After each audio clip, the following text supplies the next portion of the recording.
मत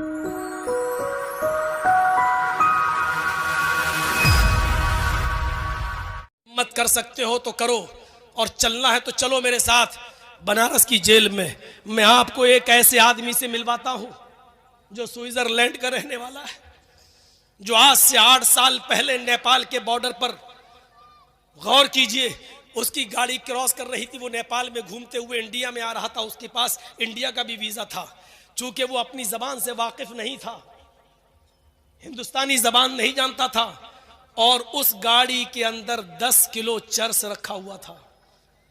जब गाड़ी इंडिया के बॉर्डर में आई तो पुलिस ने उस गाड़ी की चेकिंग की और उस गाड़ी के अंदर 10 किलो चर्स पकड़ा गया।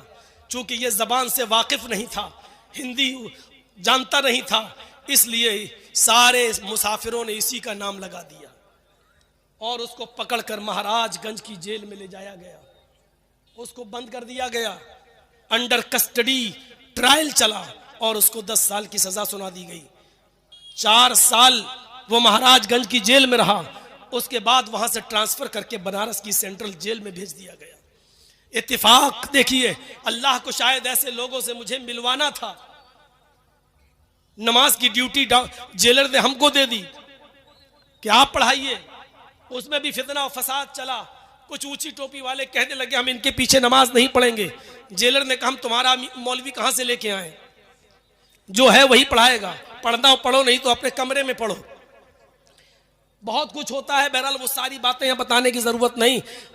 4 साल से वो इस जेल में है, उसका साबका हमसे पढ़ा। इस 8 साल की मुद्दत में उसने पूरा कुरान पढ़ लिया। इस 8 साल की मुद्दत में उसने इंग्लिश में उसका ट्रांसलेट पढ़ा। इस 8 साल की मुद्दत में उसने हर जुमरात और सोमवार का रोजा रखना शुरू किया। वो आदमी इतना मजबूत ईमान वाला, मैंने हिंदुस्तान के अंदर, पूरे इंडिया के अंदर इतनी जगहों पर मैंने घूमा है, मैंने ऐसा मजबूत ईमान नहीं देखा। वो हमसे कहता था कि यार हम मौलाना है आप हैं? हमने जी क्या हुआ, तुम 3-4 महीने में घबरा रहे हो, यहां आना जरूरी था तुम्हारा है? मैंने कहा चुप। कहा नहीं, अल्लाह तुमको लेके आया, तुमको ये देखना था, तुमको यहां से सीखना था। हमने कहा मुझे मेरे जिस दुश्मन ने यहां तक पहुंचाया है उसको भी यहां आकर पता चलना चाहिए कि बीवी बच्चों से दूर रहने का अंजाम क्या होता है और क्या महसूस होता है। नहीं, तुम ऐसा नहीं करेगा, माफ कर दे उसको, माफ कर दे। मैंने कहा कि तुम्हें जिस पुलिस वाले ने अंदर डाला तुम माफ करोगे? 8 साल से पड़े हो। कहता हम तो पहले ही दिन माफ कर दिया, हम पहले ही दिन माफ कर दिया। हमने ऐसा मजबूत ईमान वाला नहीं देखा। जब मुझे बेल की खुशखबरी मिली, जब मैंने फ़ोन किया, वहाँ से 2 नंबर पे फ़ोन कर सकते थे। अब जब से अखिलेश की सरकार आई थी तो उसने 2 नंबर चालू करवा दिए थे कि कैदी जो है बंदी 2 नंबर पे बात कर सकता है 5 मिनट। तो जब मैंने अपने वकील से बात की तो उसने कहा मुबारक हो आपकी बेल हो गई। तो सबसे पहले मैंने उसी को बताया जुमे के दिन कि मेरी बेल हो गई। उसने कहा क्यों बताता है, क्यों बोलता है, हमको भी मत बताओ। क्यों? अरे जेल में नजर लग जाता है। अपनी भाषा में बोल रहा है, उर्दू सीखा, हिंदी सीखा। मैंने कहा यार इस आदमी से मैं मिलने जरूर आऊंगा। मैं शनिचर को जेल से रिहा हुआ और जुमा मैंने कहीं नहीं पढ़ाया जानबूझकर, क्योंकि जहां पढ़ाता वहां भीड़ हम संभाल नहीं पाते। इतनी भीड़ आ रही थी कि फिर मैंने सोचा मीडिया वीडिया ना आ जाए, तो मैं मुसाफिर था। जुमे के दिन हम जेल ही में चले गए। जो हमारे दोस्त बन चुके थे, जो खाना वाना बनाते थे हमारा, जो बेचारे कपड़े अपड़े भी धुल देते थे, हमारे पीछे नमाज भी पढ़ते थे, हमने उनसे मुलाकात करना बेहतर समझा कि बेचारों की कुछ मदद कर दी जाए। अब हम बाहर हैं, उनसे हम मिलने चले गए तो उस आदमी से भी मिले। इतना खुश हुआ मेरे भाइयों। आज भी स्विट्जरलैंड का रहने वाला वो आदमी, और 8 साल की सजा अभी तक काट चुका है फर्जी केस के अंदर, फर्जी केस के अंदर बेचारा। लेकिन ईमान उसका इतना मजबूत है कि आज भी वही कहता है कि मेरा यहां आना जरूरी था, तुम्हारा भी आना जरूरी था। जितना दाना पानी लिखा था वो तुम्हें मिलेगा। यहां से जो सीख के जा रहे हो वो लोगों को बताओ कि क्या होता है, और यहां बंदियों की, कैदियों की के लिए कुछ करो। मेरे प्यारे साथियों, मौलाना अबुल कलाम आजाद की जिंदगी से सबक हासिल कीजिए। अल्लामा इब्ने तैमिया ने जेल की सलाखों में रहकर 35 जिल्दों में फतावा इब्ने तैमिया जेल के अंदर ही लिख डाली है मेरे भाइयों। और बनारस की जेल के अंदर एक लाइब्रेरी थी, उर्दू लाइब्रेरी, जिसमें मुझे 9 बजे से लेकर 10 बजे तक मुझे बिठा दिया गया था। मैं लोगों को किताबें निकाल के देता था और मैं आपको बताता हूं अल्हम्दुलिल्लाह अल्हम्दुलिल्लाह भरे मजमे में ये बात कह रहा हूं कि बनारस की जेल के अंदर जो लाइब्रेरी मैंने देखी है, टोटल उस लाइब्रेरी के अंदर अहले हदीस की किताबें रखी हुई हैं। कहां से आई, किसने दी, मैंने बहुत पता लगाने की कोशिश की लेकिन मैं मायूस रहा, नहीं पता चल सका। पूरी लाइब्रेरी में उर्दू की किताबें रखी हुई हैं, पढ़िए। सफीउर रहमान साहब मुबारकपुरी की, एहसान इलाही ज़हीर की, फजल इलाही साहब की, ये सारी किताबें भरी पड़ी हुई हैं। लोग माशाल्लाह पढ़ भी रहे हैं। अगर किसी के बीवी बच्चे ना हो तो जेल से ज्यादा सुकून की जगह तो कोई है ही नहीं। अगर बीवी बच्चे ना हो तो, और बीवी बच्चे हो तो सबसे बड़ी सजा वही है, क्योंकि काट दिया जाता है, उनसे काट दिया जाता है। आपको बीए करना हो तो वहां करो, एमए करना हो तो वहां करो, स्कूल वहां खुले हुए हैं, खेलना हो तो मैच है, वॉलीबॉल खेलो, क्रिकेट खेलो, काम करना है तो काम करो, आपको उसका पैसा मिलेगा। काम नहीं करना चाहो तो कोई बात नहीं, आपको पैसा नहीं मिलेगा। आप एक दिन भी अगर आपने खाना नहीं लिया तो जबरदस्ती आपको खाना खिलाया जाएगा। मेरा वजन जब आधा किलो घट गया, जब गया तो वजन किया, 3 महीने के बाद वजन किया तो आधा किलो घट गया। जेलर आया कि क्यों खाना नहीं मिल रहा है, बेचारा आधा किलो दूध लगा गया मेरा, खाओ, बाहर निकलोगे तो अरे हमें कोर्ट को जवाब देना पड़ता है।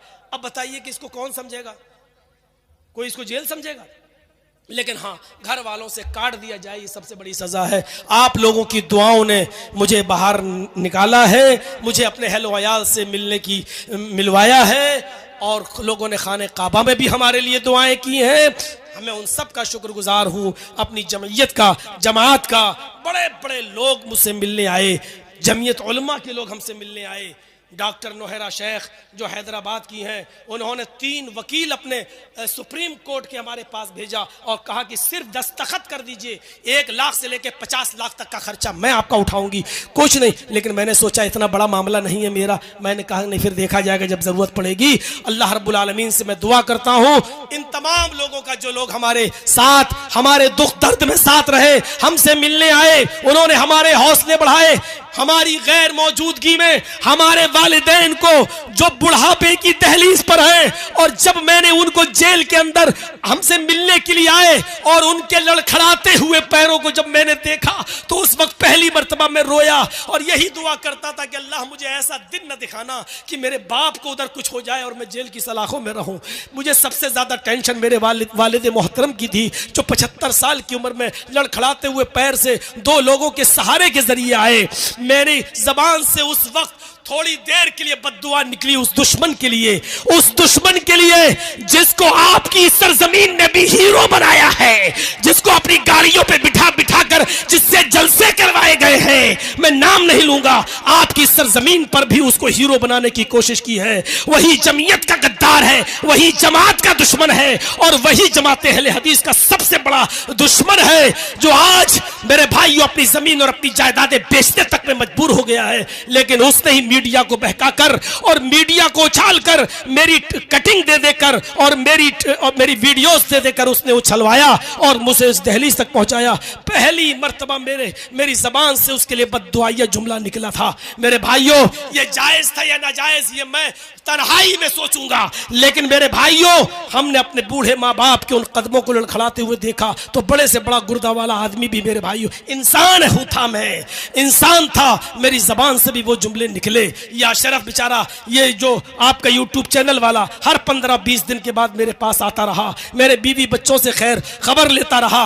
एक आदमी तो ऐसा मेरे घर पे आया जिसने मेरे बच्चे को बुलाया, मैं नहीं जानता हूं वो कौन है, अल्लाह उसको जज़ाए खैर दे, जिसने मेरे बच्चे से पूछा कि बेटा तुम कौन से स्कूल में पढ़ते हो, क्या तुम्हारा दूसरा भाई भी वहीं पढ़ता है, तुम बस से जाते हो। वो बेचारा स्कूल का एड्रेस लेकर गया और जाने के बाद वहां की मैडम से मिला और कहता है कि कब से फीस जमा नहीं हुई। उन्होंने कहा 4 महीने से। कहा कि पूरे साल की फीस कितनी हुई है? उन्होंने बताया 4.5 लाख रुपया फीस बनती है, बस की भी और दोनों बच्चों की पढ़ाई लिखाई की। उसने 4.5 लाख रुपए पूरे साल की फीस जमा कर दी और उसकी रसीद लाकर मेरे बच्चे को दे दिया कि जाओ अपनी अम्मी को दे देना। मेरा बेटा उसका मोबाइल नंबर पूछता रहा, उसका फोन नंबर जानने की कोशिश करता रहा, लेकिन उसने कुछ नहीं बताया और कहा जाकर कह देना कि बस हमने अल्लाह के लिए काम किया है, और वो चला गया। मेरे इस कैसेट और इस तकरीर के जरिए अगर उस तक मेरी खबर पहुंच जाए तो तुमने मेरी गैर मौजूदगी में मेरे लिए जो सहारा बने हो, अल्लाह तुम्हें तुम्हारे कारोबार में दिन दूनी और रात चौगनी तरक्की अता फरमाए, तुम्हारे दुख दर्द में तुम्हारा तुम्हारा साथ दे। और तुम अगर अपना नाम नहीं बताना चाहते तो मत बताओ, अल्लाह रब्बुल आलमीन इसका तुम्हें बेहतरीन बदला देगा। हमारी बीवी लखनऊ में अपने बच्चों के साथ अकेले, लेकिन मेरे बच्चे को नमक तक नहीं खरीदना पड़ा, मेरे बेटे को नमक तक नहीं खरीदना पड़ा, वहां की जमीयत और जमात ने पूरा साथ दिया। अल्लाह ये सब तेरी तरफ से हुआ है, मैं तेरा शुक्रगुजार हूँ, तेरा शुक्र अदा करता हूँ। मैं उन तमाम लोगों का जिन्होंने दुआएं की और उन लोगों का भी जो हमसे मिलने के लिए आए। मैंने कहा था कि मेरा गला बैठ जाएगा, अब साथ नहीं दे पाऊंगा, कल इंशाअल्लाह तफसीली बहस होगी, तफसीली गुफ्तगू होगी। मैं फिर आपसे कहता हूँ कि चैनल वालों, मैंने तुम्हें बहुत समझाया, लेकिन तुम अपनी हरकत से बाज नहीं आए, मजबूरन मैंने एक कदम उठाया। आइंदा कभी मेरे पास मेरी तकरीर को रिकॉर्ड करने मत आइएगा, मैं फिर उस जगह नहीं जाना चाहता हूँ जिस जगह पर तुम लोगों की थंबल ने और तुम लोगों के कटिंग ने और तुम लोगों की निशानियों ने हमें पहुंचाया था।